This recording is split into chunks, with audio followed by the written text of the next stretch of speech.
If your first thought when you see this chord, F7 or F9, if your first thought is let me play a Mixolydian scale, then you have a massive problem with your approach to jazz improvisation, which I will fix for you in this lesson. So stick around till the end. Now, when most people start learning jazz guitar, and this was the same for me when I first started, we get taught to think, here's a chord, play this scale. And unfortunately, that is completely wrong.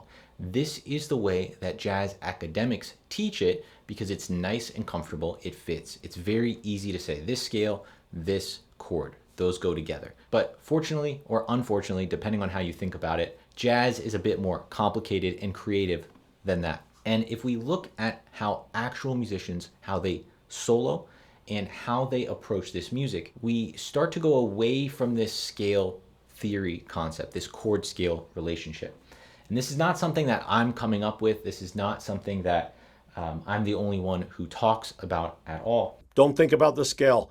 Think about language or an arpeggio. But I want to make sure in this sea of information on YouTube that more people are talking about this, because I just see too many people discussing scales and then too many people eating that information up.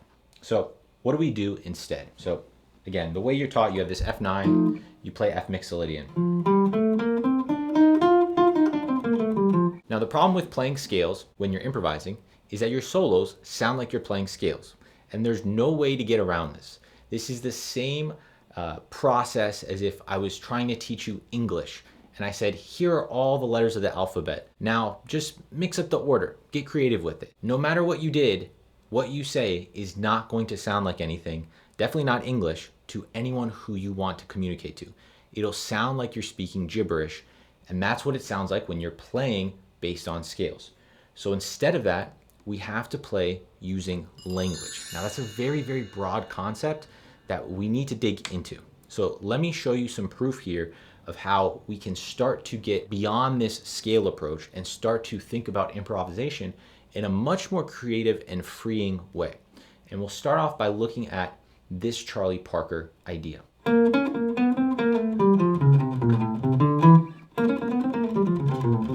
So this is an idea that Charlie Parker plays in his solo on Improvise that is over F7. There's a few things here that I'm going to use to prove that Charlie Parker is not thinking about F Mixolydian or any sort of scale in the way that you guys probably are.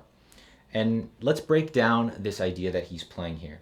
Now, the first thing is, there's a lot of these chromatic ideas. In this case, this one is called an enclosure. I have a bunch of lessons on that that we can link to.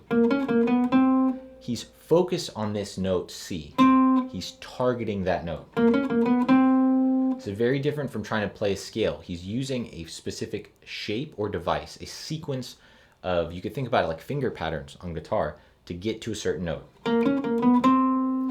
Then there is this sort of scale-like idea, right? He's coming down some sort of stepwise motion. And that's where people get tripped up because they're like, hey, that's a scale right there. But it's not really that it's a scale. It's a type of language where we're moving in the interval of a step, right? Whether a whole step or half step. And that could be a full scale, but it's almost always not a full scale. It's just a type of idea, musical idea, like the enclosure, that we can link together. Okay, after that, we have this diminished idea. This is a 4-pattern idea. Benson uses this a lot. I talk about it in this lesson here. That gets him to another target note, in this case, A. Now, the target notes we looked at, C, we got to F with that scale pattern, and we get to A with this other diminished pattern. Those notes, C, F, and A, are notes from our triad for the chord. So it's much more important to be thinking about the chord tones for this chord than it is a scale for this chord. And then what happens is we use jazz language, meaning certain devices or shapes or finger patterns, however it makes sense for you, to get to those chord tones. So we keep trying to get to different chord tones. Chord tone 1, the 5th. Chord tone 2, which is our root. Chord tone 3, our 3rd. After this, he plays E natural. Very strange. It's strange if you're thinking about it from a scale context, because you'd say, hey, F7 has a mixolydian. That's an E flat sound. So what is happening there?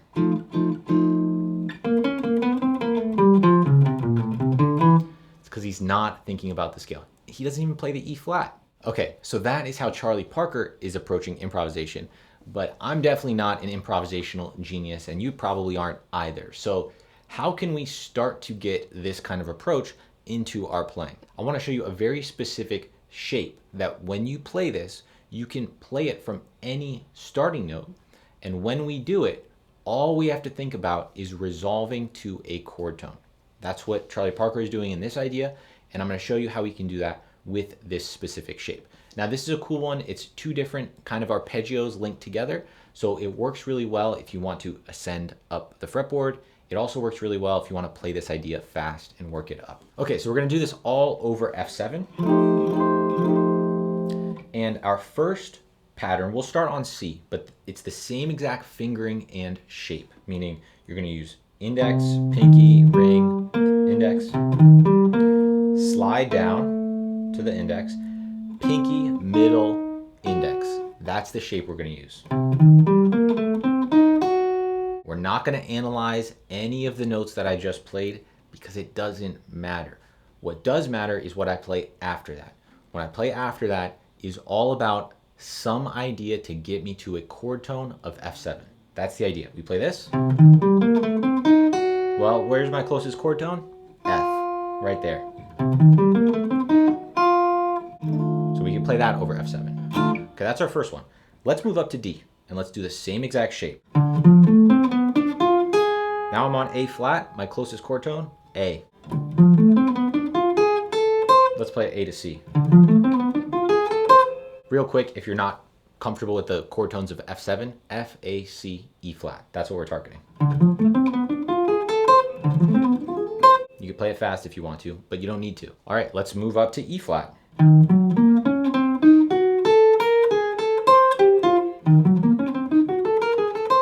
Okay, I just played another idea there. So when we ended this one, we actually already were on a chord tone, the A. So I need to play a little device to continue off of that and land on a chord tone. That kind of sounded a little weird to just end there.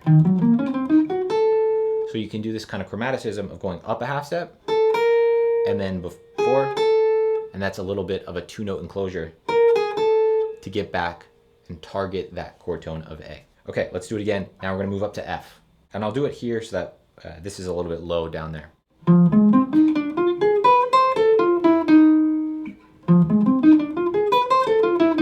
So for this one, again, it's the same exact fingering, same exact shape. I end on B, so I slide up to C, because that's my closest chord tone. Play the F triad, and walk down to E flat.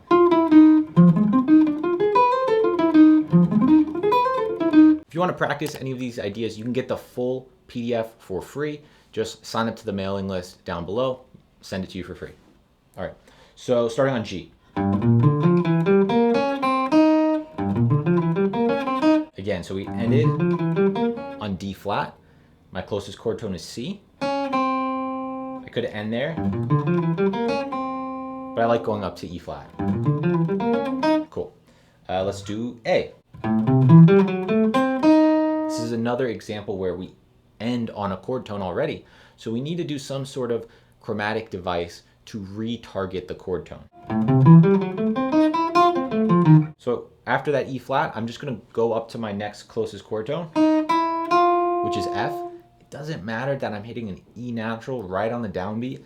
It actually creates a lot of cool tension to send me into that F, something Charlie Parker did a lot, and it sounds good. After that, just coming down the triad and then hit the 7th on the way down. And then finally, let's do this from B flat. So for that example, we ended on E natural. So I go up to my closest chord tone, F. Now I'm just gonna go descending. It's a very common bebop pattern language. Don't think about it like a bebop scale, please. It's a very common sequence of notes. It's an idea within the jazz language that takes us descending stepwise.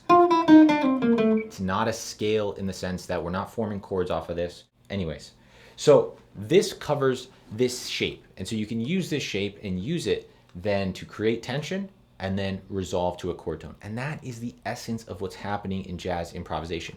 We are creating different ideas, creating tension, and then we resolve them to various chord tones. And now we can get a lot more complicated than that because we can think about different kinds of chord tones. Or what if we don't resolve to chord tones? What if we substitute chords? And that starts to get into even more creativity. We're not even talking about rhythm here.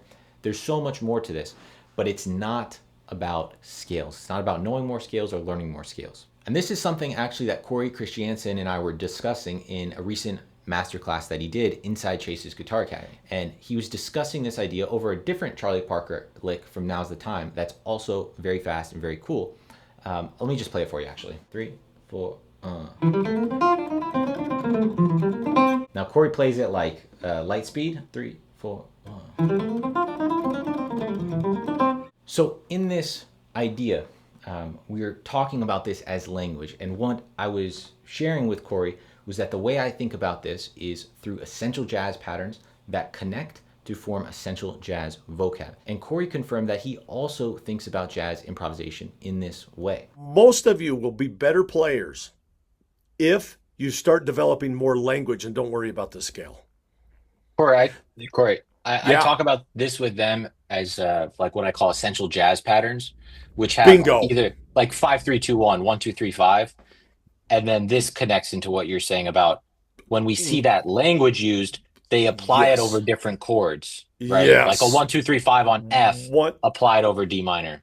100%. If that's the terminology you guys are used to hearing from Chase, because That's Chase is like spot on with that. If you guys are interested in learning more about this approach, I have a bunch of videos on this, or you can learn my Essential Jazz Patterns and Essential Jazz Vocab curriculum inside Chase's Guitar Academy.